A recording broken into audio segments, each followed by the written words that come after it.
Proud na ibinandera ng actor na si JM De Guzman ang kanyang pagmamahal sa TV personality, content creator na si Donalyn Bartolome.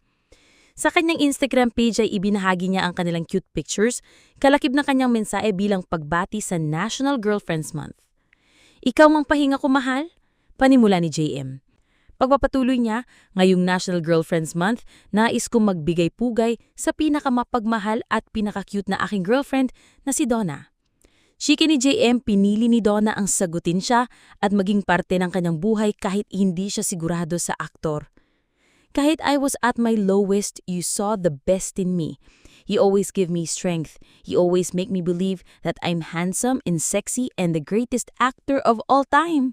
Kwento pa niya. Kaya naman labis ang kanyang pagpapasalamat sa Diyos na binhantin siya ng pagkakataon na makilala si Donna. Nagpapasalamat ako sa Diyos na nakilala kita, na nabigyan ako ng grasya niya na mahalin mo. Swerte ko, napakaswerte ko, mahal kita, say ni JM. Marami sa mga fans at supporters ng dalawa ang kinilig sa pa-flex ng aktor sa gitna ng mga chikang hiwalay na sila. Wishing JM the love he deserve. Ako sana, kaso lamang si Donna ng 5,000 eh. Hahaha, charis lang, saad ng isang netizen. Comment naman ng isa, "Hi, thank you Lord. Stay strong, parents please. Problema ang kalaban, di ang isa't isa.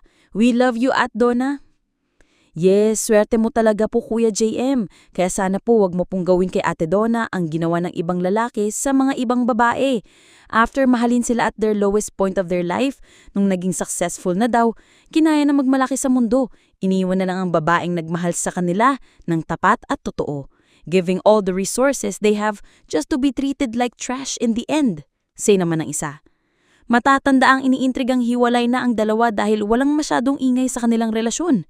Maraming Facebook pages ang nagkakalat ng maling impormasyon, ngunit ang latest post ni JM ang patunay na going strong ang kanilang relasyon, pati na rin ang kanilang bagong negosyo.